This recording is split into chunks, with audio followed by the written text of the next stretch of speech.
ഒരു രാജ്യം കത്തിയെരിയുമ്പോൾ ലോകം കണ്ണടയ്ക്കുകയാണ്. സുഡാൻ.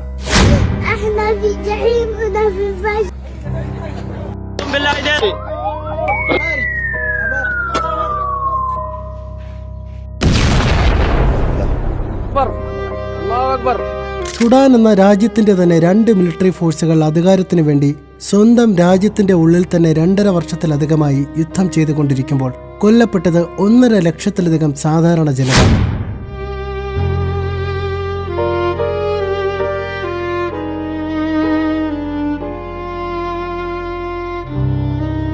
രണ്ടര കോടിയിലധികം പേർ പലായനം ചെയ്യേണ്ടി വന്നു. ബലാത്സംഗം ചെയ്യപ്പെടുന്ന പെൺകുഞ്ഞുങ്ങൾ. സുഡാൻ ജനസംഖ്യയുടെ പകുതിയോളം പട്ടിണിയിൽ.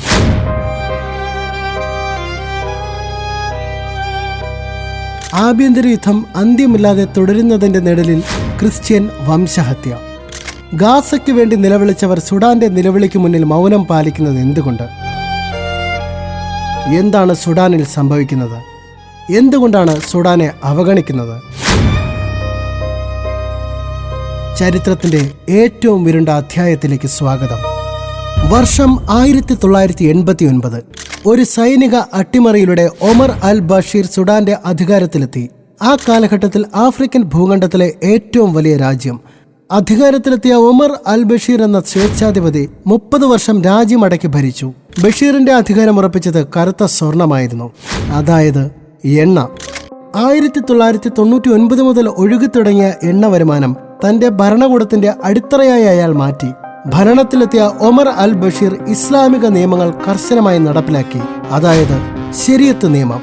സുഡാനെ ഒരു ഇസ്ലാമിക രാഷ്ട്രമാക്കി മാറ്റാനുള്ള ശ്രമങ്ങൾ ആരംഭിച്ചു. ഏകാധിപത്യം അയാൾ ശക്തമാക്കിയപ്പോൾ 1989 സുഡാൻ ജനാധിപത്യത്തിൽ നിന്നും പൂർണ്ണമായി പട്ടാള ഇസ്ലാമിക് ഭരണത്തിലേക്ക് മാറി. ബഷീറിന്റെ ഭരണത്തിനും വിവേചനങ്ങൾക്കുമെതിരെ 2000 കാലഘട്ടത്തിൽ പ്രതിഷേധങ്ങൾ ശക്തമായി. ഈ പ്രതിഷേധങ്ങൾക്ക് നേതൃത്വം നൽകിയത് സുഡാന്റെ സൗത്ത് ഭാഗത്തുള്ള ക്രിസ്ത്യൻ നോൺ അറബ് ജനങ്ങളായിരുന്നു. ഇവരുടെ പ്രതിഷേധങ്ങളെ അടിച്ചമർത്താനായി ഒമർ അൽ ബഷീർ സുഡാന്റെ സ്വന്തം മിലിറ്ററിയായ സുഡാനീസ് ആംഡ് ഫോഴ്സ്, അതായത് SAF-നെയല്ല ഉപയോഗിച്ചത്. പകരം സുഡാന്റെ പടിഞ്ഞാറ് ഭാഗത്തുള്ള അറബ് ഗോത്ര പോരാളികളെയാണ്. ഇവരെ ജാൻ ജാവിദ് എന്നാണ് അറിയപ്പെടുന്നത്. അതിനർത്ഥം കുതിരപ്പുറത്തുള്ള പിശാചുക്കൾ എന്നാണ്.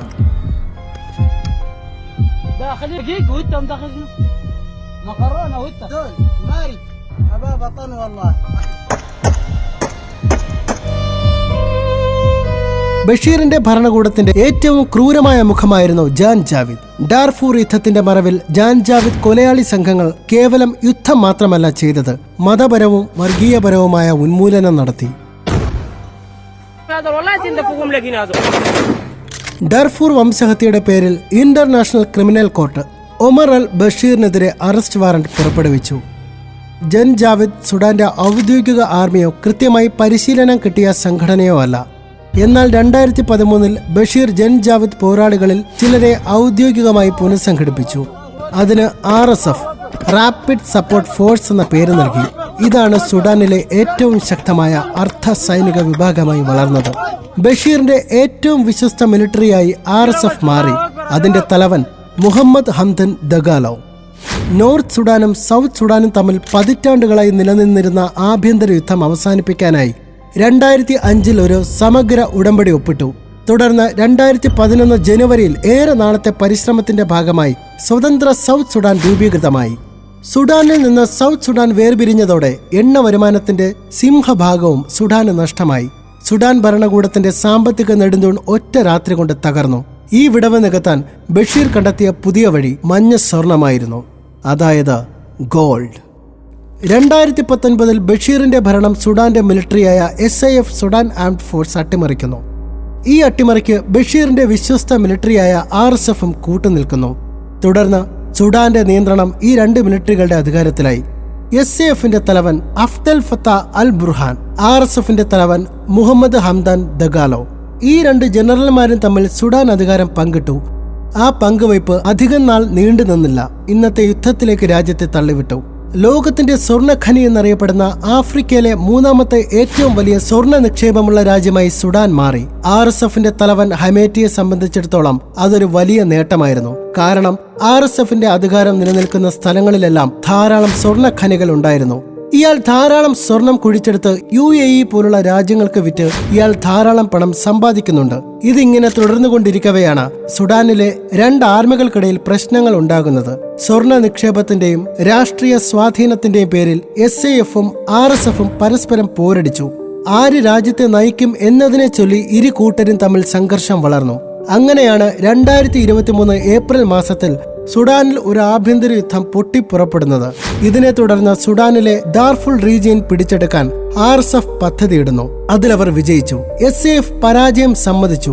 RSF ദാർഫുൾ റീജിയൻ പിടിച്ചെടുത്തു. കാരണം ദാർഫുൾ റീജിയനിലാണ് ധാരാളം സ്വർണ്ണ ഖനികൾ ഉള്ളത്. ഇത്തരത്തിൽ RSF പിടിച്ചെടുത്ത നോർത്ത് ദാർഫൂറിന്റെ തലസ്ഥാനമായ എൻ ഹാഷർ എന്ന പ്രദേശം ഏകദേശം 18 മാസത്തെ യുദ്ധത്തിന് ശേഷമാണ് ഒക്ടോബർ 27-ാം തീയതി എൽ ഹാഷർ RSF പിടിച്ചെടുത്തത്.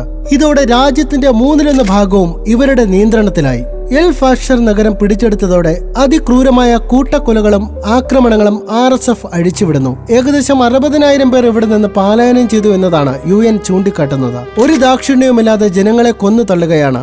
അറബ് വംശജരല്ലാത്തവരെ തുടച്ചു നീക്കാനാണ് ശ്രമം. പ്രത്യേകിച്ച് ക്രിസ്ത്യാനികളെ തിരഞ്ഞുപിടിച്ച് മൃഗീയമായി കൊല്ലുന്നു. ക്രിസ്ത്യൻ വംശഹത്യ നടക്കുന്നു. സ്ത്രീകളും കുട്ടികളും ബലാത്സംഗത്തിന് ഇരയാകുന്നു. രക്ഷപ്പെട്ട് ഓടുന്നവരെയും വെറുതെ വിടുന്നില്ല. RSFന്റെ സൈന്യം ക്രിസ്ത്യൻ ഗ്രാമങ്ങളിലേക്ക് ഇറങ്ങിക്കയറി അവിശ്വാസികൾ എന്ന് വിളിച്ച് ആക്രമണം നടത്തുന്നു. പള്ളികൾ തകർക്കുന്നു. ക്രിസ്തീയ സ്ഥാപനങ്ങളെ സൈനിക താവളങ്ങളാക്കി മാറ്റുന്നു. വംശഹത്യയുടെ ഭീഷണി നേരിടുന്ന വർഗീയ ന്യൂനപക്ഷങ്ങളിൽ പലരും ക്രിസ്ത്യാനികളായതിനാൽ മതം അവരുടെ പീഡനത്തിന് ഒരു അധിക കാരണമായിരുന്നു. 2003 ദാർഫൂറിൽ നടന്ന വംശീയ കൂട്ടക്കൊലകളെ പോലെ തന്നെയാണ് 20 വർഷം പിന്നിട്ടിട്ടും അതിന് സമാനമായ വംശീയ ഉന്മൂലനം ഈ യുദ്ധത്തിലും നടക്കുന്നത്. ഏറ്റവും ഞെട്ടിപ്പിക്കുന്ന കാര്യം ഇപ്പോൾ പുറത്തുവിടുന്ന ചില സാറ്റലൈറ്റ് ചിത്രങ്ങളാണ്. എൽ ഹാഷിർ എന്ന നഗരത്തിന്റെ പല ഭാഗങ്ങളിലും മനുഷ്യ ശരീരങ്ങൾക്ക് സമാനമായ കൂമ്പാരങ്ങളും ചില സ്ഥലങ്ങളിൽ ചുവന്ന നിറത്തിലുള്ള ഏരിയകളുമെല്ലാം കൂട്ടക്കൊലയുടെ തെളിവുകളായി അവർ മുന്നോട്ട് വെക്കുന്നു. ഇത്രയും മനുഷ്യത്വരഹിതമായ ഈ വിഷയത്തിന് മറ്റു വിഷയങ്ങൾക്ക് കിട്ടുന്നത് പോലെയുള്ള മാധ്യമ ശ്രദ്ധ കിട്ടുന്നില്ല. സുഡാനിലെ യുദ്ധം ആഭ്യന്തര യുദ്ധമായി മാത്രം കണ്ട് ലോകത്തിന്റെ പ്രശ്നം എന്ന ലേബലിൽ നിന്ന് പോലും ഒഴിവാക്കപ്പെടുന്നു. ഗാസയിൽ നടക്കുന്ന യുദ്ധത്തിന് ലോകമെമ്പാടുമുള്ള മാധ്യമങ്ങളുടെയും സർക്കാരുകളുടെയും ശ്രദ്ധ ലഭിക്കുമ്പോൾ സുഡാനിലെ കൂട്ട ബലാത്സംഗങ്ങളെയും വർഗീയ ഉന്മൂലനങ്ങളെയും കുറിച്ച് ലോകം നിശബ്ദമാകുന്നു. ആർക്കും കാര്യമായ രാഷ്ട്രീയ നേട്ടങ്ങളില്ലാത്ത ഒരു രാജ്യത്തിനു വേണ്ടി ആരും ശബ്ദം ഉയർത്തുന്നില്ല. ഗാസയിലെ കുഞ്ഞുങ്ങൾക്ക് വേണ്ടി കേരളത്തിലെ ഒരു വിഭാഗം കരയുമ്പോൾ അങ്ങ് സുഡാനിലും കുഞ്ഞുങ്ങളുണ്ടെന്നുള്ള കാര്യം അവർ മനഃപൂർവ്വം മറക്കുന്നു. അവർക്ക് വേണ്ടി എന്തുകൊണ്ട് കരയുന്നില്ല, ശബ്ദമുയർത്തുന്നില്ല? തങ്ങളുടെ നേട്ടത്തിനു വേണ്ടി ഒരു രാജ്യത്തെ തകർക്കാൻ RSFന്റെ ഈ നരയാട്ടിന് യുണൈറ്റഡ് അറബ് എമിറേറ്റ്സ് ഈ യുദ്ധത്തിൽ UAE കൂട്ടുനിൽക്കുന്നത് കൊണ്ടാണോ? ഈ യുദ്ധത്തിൽ അദൃശ്യ ശക്തിയായി UAE കളിക്കുന്നുണ്ട്. സുഡാനിലെ RSFന് ആയുധങ്ങളും സാമ്പത്തിക സഹായങ്ങളും UAE നൽകുന്നുണ്ടെന്ന റിപ്പോർട്ടുകളുണ്ട്. അന്താരാഷ്ട്ര റിപ്പോർട്ടുകൾ പ്രകാരം RSFന്റെ പ്രധാന സ്വർണം വാങ്ങുന്നത് UAE ആണ്. മാനുഷിക സഹായത്തിന്റെ മറവിൽ RSFന് ആയുധങ്ങൾ എത്തിച്ചു എന്ന ഗുരുതരമായ ആരോപണങ്ങളും ഉയരുന്നുണ്ട്. അവരുടെ ലക്ഷ്യം സ്വർണം മാത്രമല്ല, ചെങ്കടൽ വഴിയുള്ള തന്ത്രപ്രധാനമായ വ്യാപാര പാതകളും ആഫ്രിക്കയിലും സ്വാധീനം ഉറപ്പിക്കാൻ അവർക്ക് RSF ആവശ്യമാണ്. എണ്ണ മുതൽ സ്വർണം വരെയുള്ള സമ്പത്തിനായുള്ള പോരാട്ടമാണ് സുഡാനിലെ ഓരോ ചോരത്തുള്ളിക്കും കാരണം. യുദ്ധമില്ലാത്ത ഒരു കാലത്തിനു വേണ്ടി നമുക്ക് കൈകോർക്കാം. യുദ്ധം എവിടെ സംഭവിച്ചാലും അവിടെ മരിക്കുന്നത് സാധാരണക്കാരായ ആളുകൾ തന്നെയാണ്. യുദ്ധമില്ലാത്ത നല്ലൊരു ലോകം സാധ്യമാവട്ടെ.